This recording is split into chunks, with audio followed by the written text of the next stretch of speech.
Tales from the Archives, Volume 2. The official anthology of the Ministry of Peculiar Occurrences. Merry Christmas, Verity Fitzroy, by Pip Ballantine. Christmas Eve, 1891. If there was anything that Verity Fitzroy of the Ministry 7 disliked, it was snow and sitting still. So having to endure both was a little bit beyond the pale, especially on Christmas Eve. Presently sitting outside a small house in Hampstead, she was getting quite wet with snow falling on her head and thinking longingly of the summer. 4 of her fellow urchins were inside the house, rifling around for the evidence that Agent Harrison Thorne needed to have their owner arrested. It was one of their little duties that kept the orphans solvent and busy. Verity knew full well the problems she would have if the children were not kept entertained. They had watched the man leave his house and then scampered across the slowly whitening garden. The only window that wasn't secure was a tiny one that the younger children, Jonathan, Jeremy and Colin, could get through, but not Verity. It wasn't that she had gained any girth, but she had grown. 15 years old, and she might still have some growing left in her. Verity preferred not to think about it, but her mind did drift to the other issue that was constantly calling to her. It was a question of her past, and quite possibly her future. The fact that Uncle Octavius, the man her father had held in such high regard, and Verity had thought dead for so many years, had actually lived, and was now a murderer, had proved quite the distraction in her life. She had told no one, not even Harrison Thorne of the Ministry of Peculiar Occurrences, what she had seen while perched on a crate outside a Shoreditch boarding house. Verity replayed the scene over and over again in her head as she sat under the trees, concealed by shadows, to watch for the return of the owner of the house. She had a small tin whistle in her cold fingers. When blown, the sound would not be heard by any human ear, but the tiny drum in Colin's pocket would vibrate. As she sat watching the road, in her other pocket her hand was wrapped around the circular device that she had recovered from her thought-dead uncle's rooms. Its ticking had stopped, but somehow she felt better touching it. Complete, somehow. It stilled her thoughts. The lights of the city were distant and twinkling in the chill of the night. From this distance, London looked like a fairy tale kingdom. Verity smiled bitterly to herself, thinking how that fairy tales often contained the darkest shadows and the vilest monsters. She was so engrossed in her brooding that it took her a long moment to comprehend the faintest ticking in the back of her head. Immediately Verity knew that it was not from the device in her pocket. It came from a far more distant source. To her practised ear it was the slow rattle of a mechanism that had not been wound for a very long time. She felt it had to be an old machine somewhere, and it was almost calling for help. Verity whipped her head around, looking for the source, but there was no one nearby, and certainly no machinery. However, the sound was now registering as familiar. She had heard it last while following a man with a clockwork leg, and it was he that had eventually led her to Uncle Octavius. Perhaps this too was something to do with him. On the wings of these thoughts she jumped up and left the shadow of the tree to trot to the low wall surrounding the garden. The trees and shrubs were heavy with snow, and everything was as silent as the grave. Silent that was, except for the sound of her own ragged breathing and the constant rattling tick of a machine nearby, calling to Verity. She shot a glance back over her shoulder at the house, but there were no signs of life or lights on. The boys were being very professional. So Verity thought she could afford a little investigation of her own. Cautiously she went out onto the quiet road and ventured down away from the house a little. Verity frowned as she squinted down the street. Something was moving at the intersection, a figure that was a patch of grey in the patchwork of shadows and snow. The whirring and ticking was growing so loud in her head that she could no longer hear her own breathing. It was almost as if she was becoming less and less aware of her own body, and more part of the mechanism racing in her head. The figure up ahead turned towards her, and the suggestion of its head tilted slightly. Something that might have been a bowler hat was tipped in her direction, and as it did so it moved from the shadows just a fraction. A puff of steam stained the dark air at its back as Verity's eyes whitened. It was not human, but it was human-sized and shaped. It also had no flesh. Verity immediately knew the word for it, an automaton, a human replicant made of cogs, gears and pistons. Her father had spoken of such things and the clankertons that made them. Verity still remembered the awe in his voice. Those that she had heard about, however, had been mindless creations controlled by their maker. This somehow seemed to radiate personality. What her parents would have given to see such a thing. Her father had been an archaeologist, and making had not been quite his forte. Her mother, however, had played with machinery like many of the middle class did. It was not particularly ladylike, but Mother had never been bothered by such things. All these thoughts darted through her mind, even as she realised the strange piece in her pocket was warm, almost burning. She was caught between terror and delight. Something about the figure was menacing, the way its eyes burned with the internal fires, and yet it was a walking marvel. Finally, Verity found herself trotting towards it, one hand wrapped around the tiny device her uncle had most likely killed to have, and the other outstretched before her. The falling snow made the whole scene a strange picture postcard. Then she heard Colin's scream pierce that odd bubble of quiet. Verity shared one strange look with the automaton, and then spun around on her heel. Now the ticking was washed away in a flood of fear. As Verity ran back the way she had come, she suddenly realised the horrible thing she had done, the one thing she had promised never to do. She had put her own problems ahead of the children that were hers to protect. She rounded the corner into the garden of the house and saw the figure of a tall, gangly man with his hand wrapped around Colin's arm. Jonathan and Jeremy were dancing around him, battering at him while he dragged Colin back towards the house. The knowledge that whoever this man was, he was dangerous and very unlikely to call the coppers, welled up inside her. The path she was racing down was slippery, and she was panicked. Verity slipped and fell, skidding down the path on her side and colliding with the man. For a moment it was a tangle of children, an angry, squawking man, arms and legs flying. However, it was the children that were faster and lighter on their feet. Colin and Jeremy got up first, while Verity pulled Jonathan to his feet. They didn't need to discuss the situation. All four of them ran. She took the lead, half carrying Jonathan, but making sure she didn't outdistance the boys. They ran through the streets of the quiet town with the yells of the man fading only gradually into the background. Verity took them through the back gardens, alleyways, and amongst the trees, but she did not do so blindly. The Ministry 7 knew London more intimately than any adult. Even the elephants of Diamond Dottie's group couldn't squeeze through the gates and hide as well as they could.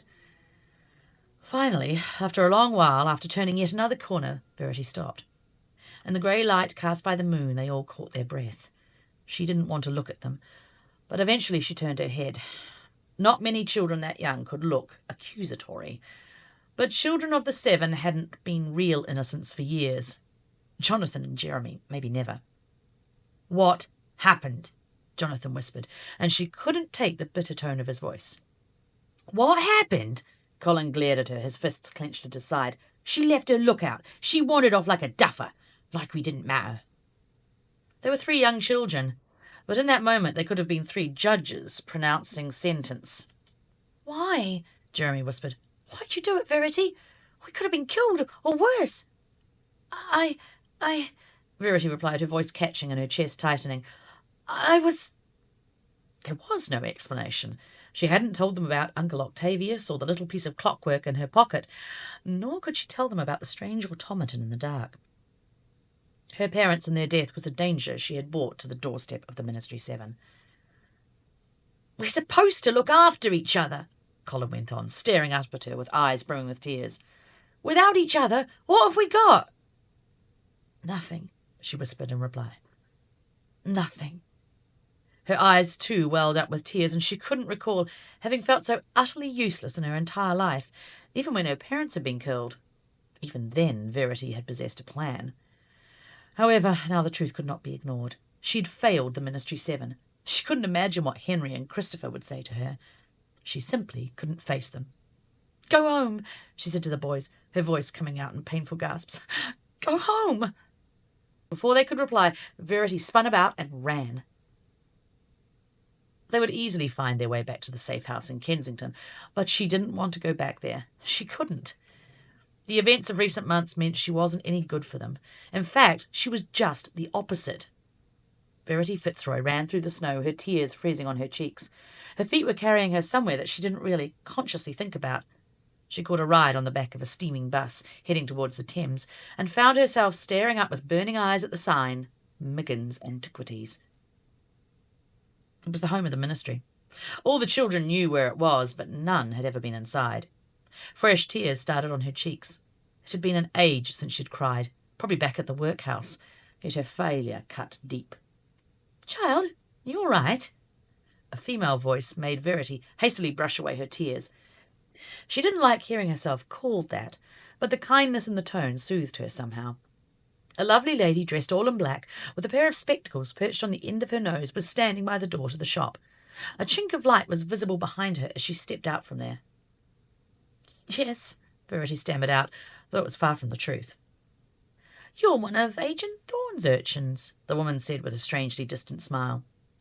Verity didn't know Mr. Thorne had shared his use of the Ministry 7 with anyone else in the organisation, but she wasn't surprised. A small smile formed on her lips. It was nice to be considered part of the agent's world. Verity nodded slowly. "Well, no one should be standing outside in the snow, especially on Christmas Eve." The woman pushed the door open wider and gestured Verity in. The girl did not need further incentive. Getting a chance to see inside the ministry was an impossible treat. The woman shut the door behind them and guided Verity upstairs. The rows of desks were empty of people, but it looked like many clerks worked on the first floor. "I am Dr. Josepha Blackwell," said the woman as they went. "I work in the research laboratory. In fact, I like to think of myself as the research laboratory, though I have a few helpers." She paused and spun around. "I have some hot chocolate still warm in the lab. I think you would like that, yes?" Verity nodded, but stayed silent lest she break the spell and be cast out into the snow again. This woman worked in the very place the girl dreamed of. Was she catching a glimpse of her own possible future? After being ushered into a lift, the doctor pulled the Chadburn for up.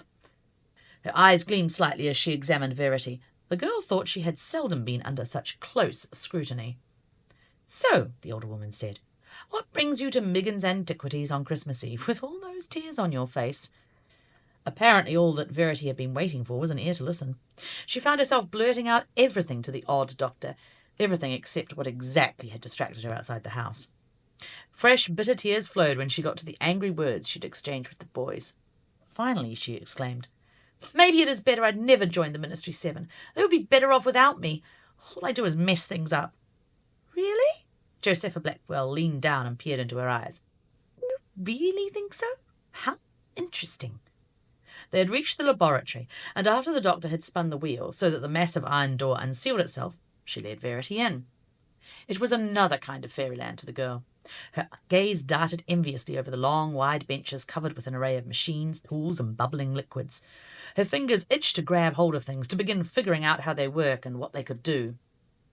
The ticking and whirring in her head, though, began again, and for a moment it became such a cacophony that all thoughts were drowned out.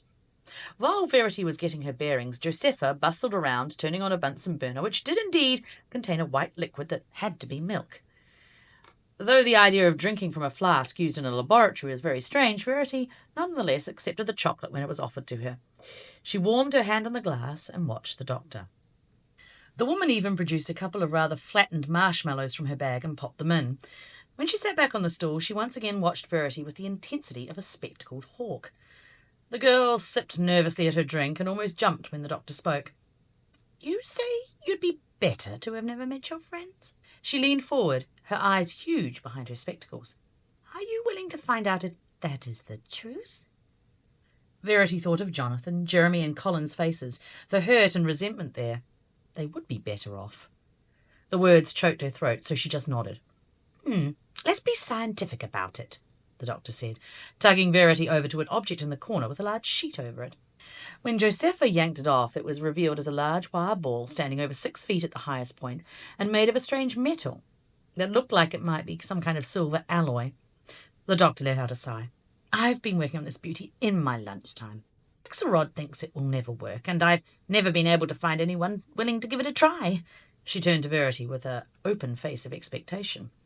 The girl swallowed hard, but her brain was burning with curiosity. "How does it work?" Verity inquired, wondering for an instant if her brain was in danger of frying. "Oh," Josepha waved her hand, It is quite on the sharp edge of the latest developments. It is patterned on something we like to call the ether gates, but instead of cutting through space, this one delves into the majesty of the mind."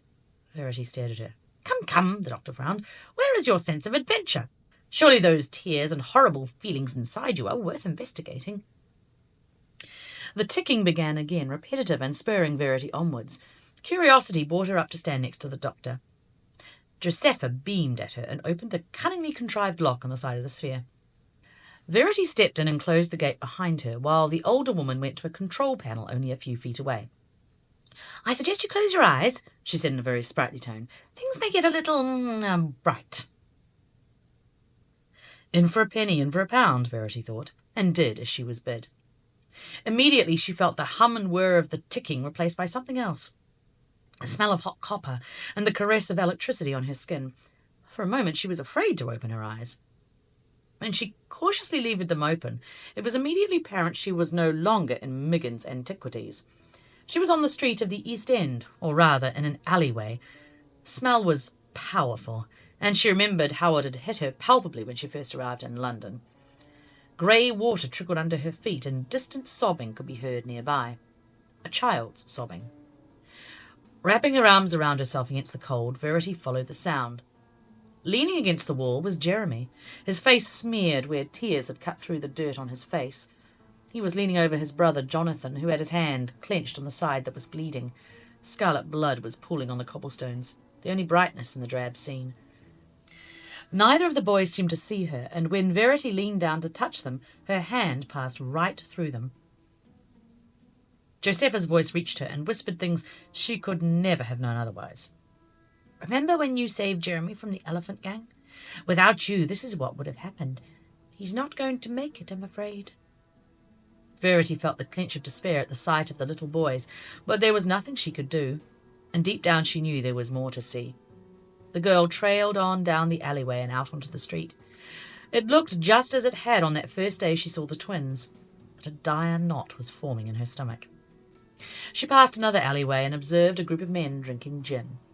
However, they were not all men. Some were boys, and two she recognised instantly. Young Christopher was leaning against Henry, his eyes half-lidded, a tilted grin on his face. Henry looked pale and grey under the eyes, somehow older than his 16 years. Without meeting Harrison Thorne, which you did, Henry never had a purpose." Josepha's voice sounded almost sad. "So much potential, and he washed it all away with gin." "I don't want to see more," Verity said, shaking her head, horrified by these images of those she loved. Yes, loved. She understood that now. The electricity smothered her again until she was standing once more in the laboratory of the ministry, inside the gleaming wire cage. Josepha's wide eyes were the first thing she saw. "Well?" she inquired softly as she opened the door to her sphere, but her fingers were twitching nervously. Verity was so glad that it wasn't real, that she hadn't been swept off to some strange other world that she didn't exist in. Yet neither could she bear to answer questions like some laboratory creature. Instead, she bolted from the room to the lift and then out of the building altogether. No ticking was in her brain, no angry thoughts about her own failings. All she thought of was the feel of the snow on her face and getting back to the safe house in Kensington. "Verity?" Harrison Thorne stepped out of the shadows, his bowler hat gleaming white with fresh snow. He was locking the door behind him. "Whatever are you doing here?" Verity spun around, feeling her cheeks blushing hard. "I met a lady called Dr. Josepha Blackwell. She let me in, showed me something horrible and marvellous." A frown formed on Harrison's face. "Dr. Blackwell? I think you must be mistaken. She left 2 days ago to meet her family in Jersey. I saw her off on the airship myself." Verity tilted her head. I must have been mistaken." Had she really met Dr. Blackwell? Or had it all been some kind of hallucination? Or something even wilder? "Is everything all right, Verity?" the agent inquired, shifting the large package he was carrying to his other hand. In the end, did it really matter who it was that had let her in and shown her that terrible reality? What mattered was that she had found the will to return to her loved ones, because she wasn't alone. She did have a family. Verity turned to him and let out a laugh. Everything is just topping, Mr. Thorne. She glanced down at the package he was carrying. Is that what I think it is? He tilted his head. If you are thinking it is a goose, then indeed you are correct. Somehow she knew exactly what he was up to. And am I right in presuming that it is bound for a house full of ragamuffins in Kensington? He tipped his hat. As always, Miss Fitzroy, you are sharply observational. I was just heading there, since, well, I have no family of my own to share the eve with, but tell me, what were you doing here at Miggin's? Verity thought of her fellow ministry workers, their sharp little faces, and the many, many good times they had shared. And then she thought of her lost mother and father, and how, despite all that, she had managed to find herself a family again. Why, Mr. Thorne, I have come to fetch you to table. She tucked her arm under the elbow of the startled agent. No one should be alone on this day of all days. As they walked down the street, she whispered to herself, and apologies and forgiveness will hopefully be just as welcome as that goose. Snow was falling in London town. There was a strange automaton following her, and an even stranger ticking in her head. Yet Miss Verity Fitzroy put all those things away from herself. Tomorrow was Christmas. She had family to welcome her, and the days after that would have to look after themselves.